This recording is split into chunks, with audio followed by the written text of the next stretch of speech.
மாற்றம் ஊடக நேயர்களுக்கு அன்பு வணக்கம். இன்றைய நேர்காணலில் நாம் சந்திக்க இருப்பது எங்கள் தமிழ்நாடு இயக்கத்தின் துணை ஒருங்கிணைப்பாளர் வா. வேதநாயகம் ஐயா அவர்கள். ஐயா வணக்கம். ஐயா, E20 எத்தனால் கலந்த பெட்ரோல் இன்னைக்கு எல்லா பெட்ரோல் பங்க்லையும் கிடைச்சிட்ருக்கு. இந்த E10 E20 இன்னும் இதை படிப்படியாக அதிகரிக்கிறதா மத்திய அரசு சொல்கிறாங்க. ஸோ இந்த எத்தனால் கலந்த பெட்ரோலால் 2 சக்கர வாகனங்கள் 4 சக்கர வாகனங்களில் சில நேரங்களில் பழுது ஏற்படுவதாகவும் அதோட மைலேஜ் கம்மியாகிறதும் சொல்கிறாங்க. ஆனால் ஒன்றிய அரசு இன்றைக்கி இருக்கிற பெட்ரோல் தட்டுப்பாடு, இந்த இஸ்ரேல் அமெரிக்க போரால் நம்மளுக்கு க்ரூட் ஆயில் கிடைக்கிறது சிரமமாக இருக்குது, அதனால் இந்த முறையை பயன்படுத்துகிறாங்க. ஸோ இதனால் இந்த எத்தனால் அதுவும் பார்த்திங்கன்னா விவசாய பொருட்கள்லேருந்து தான், கரும்பு, அரிசி இது போன்ற இதிலேருந்து தான் நிறைய எடுக்கிறாங்க. ஸோ இதனால் விவசாயிகளுக்கு பயன் ஏற்படுமா, ஒன்றிய அரசுக்கு இதனால் லாபமா, இதோட முழு தகவல்களை நேயர்களுக்கு எடுத்து சொல்லுங்க ஐயா. மாற்றம் ஊடக நேயர்களுக்கு வணக்கம். அதாவது நீங்கள் E20 பற்றி கேட்குறீங்க. முதல்ல E20னா என்னன்னு சொல்கிறேன். ஈனா எத்தனால், 20ங்கிறது பெர்சன்டேஜ். அதாவது 1 லிட்டர் நீங்கள் பெட்ரோல் வாங்கினீங்க, E20 பெட்ரோல் வாங்கினீங்கன்னா அதில் 800 ml பெட்ரோல் இருக்கும், உண்மையான பெட்ரோல் இருக்கும். 200 ml எத்தனால் கலந்துருக்கும். இதுதான் E20ங்கிறது. இப்போ E20 சுற்றுச்சூழலுக்கு நல்லதா அப்படின்னு கேட்குறீங்க. E20 பெட்ரோலை காட்டிலும் சுற்றுச்சூழலுக்கு அது மிகுந்த நல்லது தான். ஆனால் இதில் நமக்கு என்ன பிரச்சனை இருக்குது அப்படின்னா, நம்மளுடைய உணவு வகைகள், அரிசி, மக்காச்சோளம், இதை எத்தனாலா தயார் பண்ணுறாங்க. அப்போ நமக்கு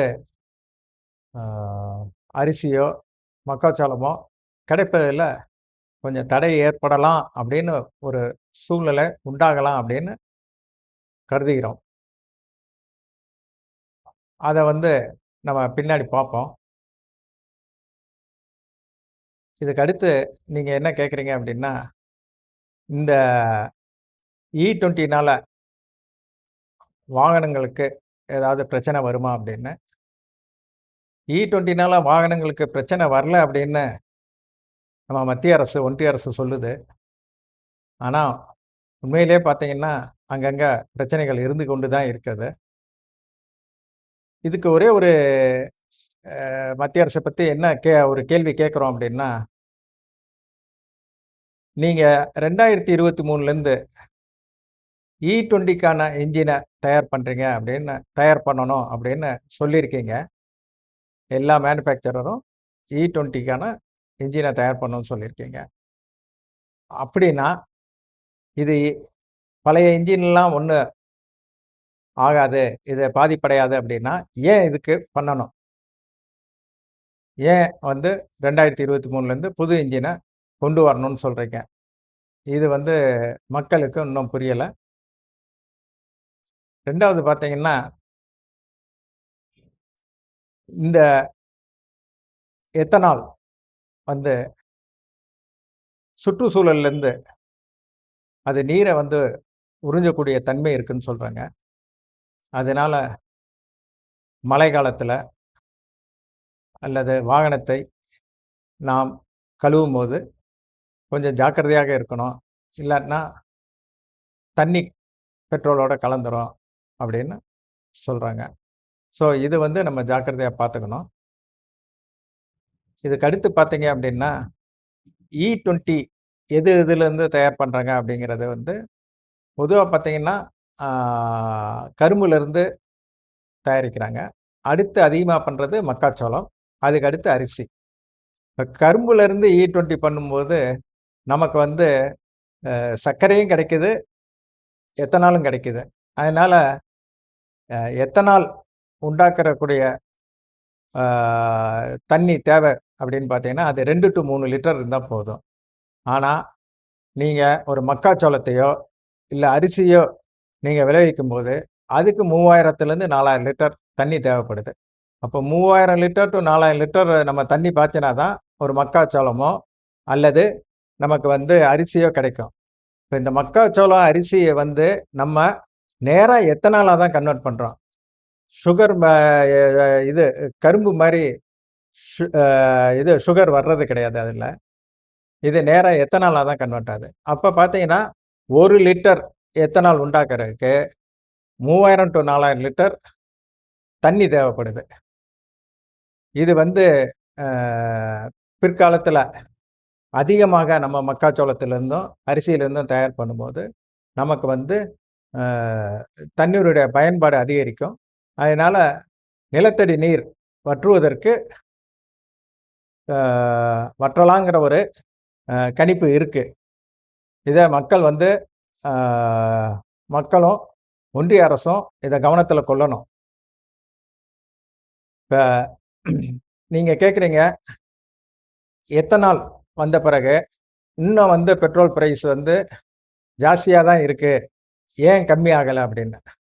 உண்மையிலே பார்த்தீங்கன்னா எத்தனாலுக்கும் நம்ம க்ரூட் ஆயிலுக்கும் கம்பேர் பண்ணீங்கன்னா என்னன்னா, க்ரூட் ஆயில் வந்து 100, அதாவது ஒரு பேரல் $100 உள்ள இருக்கும்போது க்ரூட் ஆயிலேருந்து பெட்ரோல் தயார் பண்ணுற பாருங்க, அதோட விலை கம்மி. $100 மேலே போகும்போது தான் நமக்கு வந்து பெட்ரோலோட விலை E20 ஆர் E10 அதோடைய விலையை காட்டிலும் அதிகமாகுது.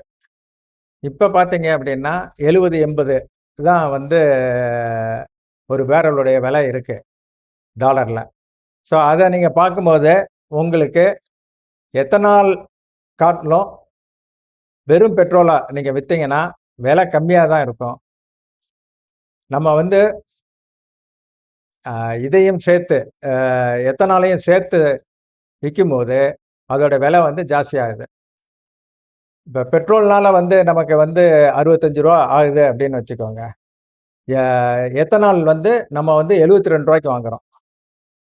ஸோ 80%, 80% ஆஃப் 65 அண்ட் 20% ஆஃப் 72 இதை போடும்போது மொத்தத்தில் 65 ரூபாய்க்கு மேலே போயிடும். ஸோ 65 ரூபாய்க்கு மேலே போகும்போது நமக்கு வந்து பெட்ரோலிய கம்பெனிகளுக்கெல்லாம் அதை வந்து அவங்களுக்கு வந்து லாஸ் ஆகுது அப்படின்னு சொல்கிறாங்க. நமக்கு வந்து கவர்மெண்ட்டில் வந்து E20 கட்டாயம் வந்து நம்ம மக்களுக்கு கொண்டு சேர்க்கணுங்கிறதுல உறுதியாக இருக்காங்க. மக்களுக்கு என்னென்ன பிரச்சனைகள் வருது, இதை நம்ம வந்து எப்படி சரி பண்ணணும் அப்படிங்கிறத அவங்க முன்னெடுத்தாங்கன்னா பிற்காலத்தில் இதை வந்து நம்ம வந்து கொண்டு வரலாம். நம்ம 2030 E20 கொண்டு வரோன்னு சொல்லிட்டு 2026 கொண்டு வந்துட்டோம். ஸோ அதுதான் இப்போ நமக்கு பிரச்சனை. சடனாக வந்ததுனால எல்லா இடத்துலையும் பிரச்சனைகள் இருக்குது. E10 இருக்கும்போது நமக்கு அந்த அளவு பிரச்சனை அதிகமாக வெளியே தெரியல. இப்போ E20 வரும்போது இந்த பிரச்சனைகள் ஜாஸ்தியாக வருது. படிப்படியாக நம்ம கொண்டு போனோம்னா இந்த பிரச்சனைகள் கொஞ்சம் கொஞ்சமாக நின்று போய்விடும். இந்த மாதிரி பெட்ரோல் E20, E30, E85 இந்த மாதிரி எல்லாம் வந்து மற்ற கண்ட்ரீஸில் யூஸ் பண்ணுறாங்க. நிறைய இடத்துல யூஸ் பண்ணுறாங்க. ஈவன் வந்து E20, E10லாம் வந்து யூஎஸ்லேயும் யூஸ் பண்ணிட்டு இருக்காங்க. அதுக்கு தகுந்த மாதிரி அவங்ககிட்ட இன்ஜின் இருக்குது, இது இருக்குது. ஸோ அதனால் அவங்களுக்கு அந்த அளவுக்கு பிரச்சனை வெளியே தெரியலை. இதில் கூடுதல் தகவல் என்ன அப்படின்னா, ஒன்றிய அரசு என்ன சொல்லுதுன்னா, இந்த ஈரான் வார்னால நமக்கு வந்து க்ரூட் ஆயில் தட்டுப்பாடு இருக்கு. ஸோ அதுக்கு வந்து E20 நமக்கு வந்து உதவும் அப்படின்னு. அது உண்மைதான். க்ரூட் ஆயில் கம்மியாக இருக்கும்போது இதை நம்ம ஒரு 20% சேர்க்கும்போது நமக்கு வந்து கொஞ்சம் க்ரூட் ஆயில் இருந்தால் போதும். அதை வச்சுட்டு நிறைய பேருக்கு நம்ம வந்து கொடுக்க முடியும். ஆனால் இன்னொரு இது என்ன சொல்கிறாங்க அப்படின்னா, இதனால நமக்கு வந்து $2 லட்சம் 2 லட்சம் கோடி டாலர் நமக்கு வந்து சேவ் ஆகிருக்கு. பணம் வந்து மிச்சப்படுத்தப்பட்டிருக்கு. டாலர் அந்நிய நாட்டு கரன்சி வந்து மிச்சப்படுத்தப்பட்டிருக்கு அப்படின்னு சொல்கிறாங்க. அது வந்து உண்மையாக இருக்கலாம். ஆனால் அதை மட்டும் நம்ம எடுக்கக்கூடாது. ஏன்னா நீங்கள் வந்து இந்த எத்தனாலை ஒரு அரிசியிலேருந்தும் மக்காச்சோளத்துலேருந்தும் நீங்கள் உண்டாக்கும் போதும் கரும்புலேருந்து உண்டாக்கும் போதும் நம்ம அதுக்காக வந்து நம்ம வந்து உரம் கொடுக்குறோம், ரசாயன உரம். அது வெளிநாட்டிலேருந்து தான் வாங்குறோம். அது எவ்வளவு அப்படிங்கிறத நம்ம பார்க்கணும். அதுக்கு அந்நிய செலவாணி எவ்வளோ செலவாயிருக்கு. அது மட்டும் இல்லாமல் நீங்கள் வந்து உணவுக்கு சப்சிடி கொடுக்குறீங்க, அதுவும் நம்மளுடைய செலவு தான். மூணாவதாக தண்ணீர் நிறையா செலவு பண்ண வேண்டியதாக இருக்குது. நேராக அரிசியிலேருந்தும் மக்காச்சோளத்துலேருந்தும் நம்ம எத்தனால் தயாரிக்கும் போது அதிகமாக தண்ணீர் செலவாகுது. ஸோ இதெல்லாம் நீங்கள் கணக்கில் எடுத்துக்கிட்டிங்கன்னா நமக்கு வந்து அந்த அளவுக்கு சேவிங் வருமா அப்படிங்கிறது தெரியலை. மூணாவதாக என்ன சொல்கிறீங்க அப்படின்னா, நாங்கள் வந்து உடஞ்சி போன அரிசியிலேருந்தும் கெட்டுப்போன அரிசியிலேருந்து தான் வந்து நாங்கள் வந்து எத்தனால் தயார் பண்ணுறோம்னு சொல்கிறீங்க. ஆனால் உண்மையிலே அப்படி நடக்குதா அப்படிங்கிறது நமக்கு தெரியலை. ஆனால் இப்போ ரீசெண்டாக வெளியே வந்த மத்திய பிரதேசில் என்ன நடந்திருக்கு அப்படின்னா, நல்ல அரிசியை எடுத்து எத்தனால் ஃபேக்ட்ரிக்கு விற்றுருக்காங்க. ரூ. 4000 பெர் குவிண்டால் விற்க வேண்டிய அரிசியை வந்து ரூ. 2500 பெர் குவிண்டால் விற்றுருக்காங்க. அந்த அரிசி வண்டி அங்கே போயிட்டு அங்கேருந்து நேராக இன்னொரு ரைஸ் டீலர்கிட்ட போயிருக்கு அந்த வண்டி. அங்கே போயிட்டு இவங்க ரூ. 2500 வாங்கி ரூ. 3000 பெர் குவிண்டால் அங்கே விற்றுருக்காங்க. அவங்க ரீபேக் பண்ணி திருப்பி இதே எஃப்சிஐக்கு கொண்டு வந்து ரூ. 4000 பெர் குவிண்டால்னு விற்றுருக்காங்க. இந்த மாதிரி தவறுகள் நடக்கிறதுக்கு நிறையா சான்சஸ் இருக்குது. இதை யாரும் வந்து எப்படி கட்டுப்படுத்த போகிறாங்க, எப்படி கண்காணிக்க போகிறாங்கிறது நமக்கு தெரியாது. அடுத்து வந்து நம்மளுடைய இது என்ன அப்படின்னா, எல்லாரும் வந்து இப்போ வந்து இது வந்து பெர் லிட்டர் ரூ. 72 விற்கிறாங்க. அதாவது நல்ல விலைக்கு வந்து மக்காச்சோளத்தையும் அரிசியும் நமது ஒன்றிய அரசு வாங்கி வாங்குறாங்க விவசாயிகிட்ட இருந்து. அதனால் விவசாயிகளுக்கு இதை தான் விளைவிக்கணுங்கிறத ஒரு மனப்பாங்கு வந்துடும். அப்படி வந்துன்னா நாளைக்கு வந்து நமக்கு உணவு கிடைக்கிறதுக்கு கொஞ்சம் தட்டுப்பாடு ஏற்படலாம் அப்படின்னு மக்கள்லாம் நினைக்கிறாங்க. இதுதான் வந்து நான் வந்து உங்களுக்கு சொல்லி விரும்புகிறேன். ஒன்றிய அரசுக்கிட்ட மக்களாகிய நாங்கள் என்ன வேண்டுகிறோம் அப்படின்னா, பெட்ரோல் பங்க்கில் பெட்ரோல் தனியாகவும் E10 தனியாகவும் E20 தனியாகவும் வச்சாங்கன்னா மக்களுக்கு எது வேணுமோ அதை அவங்க அதில் போய் ஃபில்லப் பண்ணிட்டு போகிறாங்க. எப்போதுமே E10ஓ E20 கிடைக்கிற மாதிரி வச்சிங்கன்னா வெறும் பெட்ரோல் வேணுங்கிறவங்களுக்கு அது இல்லாமல் போயிடுது. அது மட்டும் இல்லாமல் இப்போ பெட்ரோல் பங்க்கில் பில்லு கொடுக்குறது வெறும் பெட்ரோல் தான் கொடுக்குறாங்க. இது E10 E20ன்னு கொடுக்குறது கிடையாது. ஆனால் கொடுக்குறது பெட்ரோல்னு கொடுத்துட்டு சப்ளை பண்ணுறது E20 இருக்குது. இது தவறு இல்லையா? ஐயா, திண்டுக்கல் மாவட்டம் பழனி அருகே ஆண்டிப்பட்டின்ற கிராமத்தில் நமது எங்கள் தமிழ்நாடு இயக்கத்தின் துணை செயலாளர் திரு மகுடேஸ்வரன் அவர்கள் தன்னுடைய சொந்த நிலத்தில் 3 ஏக்கர் நிலத்தில் மக்காச்சோளம் பயிர் பண்ணியிருக்காங்க.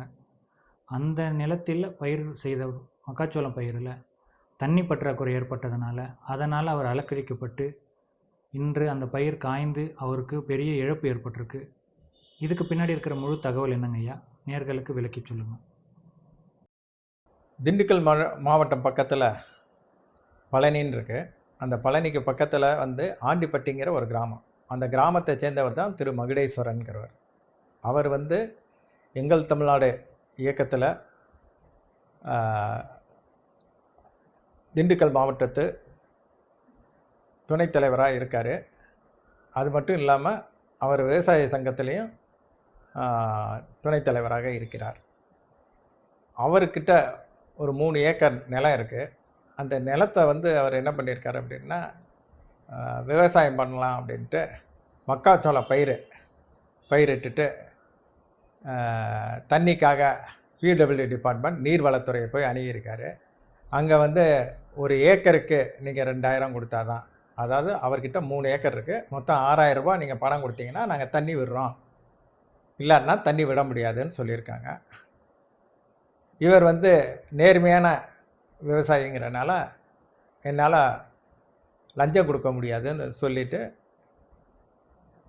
நேராக வந்து கலெக்டரிடம் 15/6/2026 அன்றைக்கி வந்து கலெக்டர்கிட்ட போய் மனு ஒன்று கொடுக்குறாரு. இந்த மாதிரி வந்து என்கிட்ட 3 ஏக்கர் நிலம் இருக்குது. அதில் வந்து நான் வந்து விவசாயம் பண்ணுறதுக்காக மக்காச்சோளத்தை நட்டு வச்சுருக்கேன். பட் தண்ணி வேணும். பட் தண்ணி வந்து கொடுக்குறதுக்கு பணம் லஞ்சம் கேட்குறாங்க அப்படின்னு சொல்லியிருக்காரு.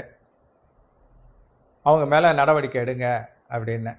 கலெக்டரும் வந்து வாங்கிட்டு நடவடிக்கை எடுக்கிறதா சொன்னார். அதுக்கப்புறம் எந்த நடவடிக்கையும் எடுக்கலை. அதுக்கடுத்து ஜமாபந்தி வந்திருக்கு. அந்த ஜமாபந்தியிலையும் போய் அவர் வந்து முறையிட்டிருக்காரு. இந்த மாதிரி எனக்கு பிரச்சனை இருக்குது அப்படின்னு. அங்கேயும் ஒன்றும் நடக்கலை. அதுக்கடுத்து விவசாயிகள் குறை தீர்ப்பு கூட்டம் ஆர்டிஓ தலைமையில் நடந்தது. அதுலேயும் போய் அவர் வந்து முறையிட்டிருக்காரு. இந்த மாதிரி வந்து எனக்கு தண்ணி விடலை அப்படின்னு. அந்த கூட்டத்துக்கு பிடபிள்யூடி நீர்வளத்துறையிலேருந்து யாரும் வரவும் இல்லை. அவங்களும் வந்து நடவடிக்கை எடுக்கிறதுக்காக பிடபிள்யூடியில் டிபார்ட்மெண்ட்டுக்கு எழுதியிருக்காங்க. ஆனால் அதுக்கு எந்த ஒரு பதிலும் இல்லை.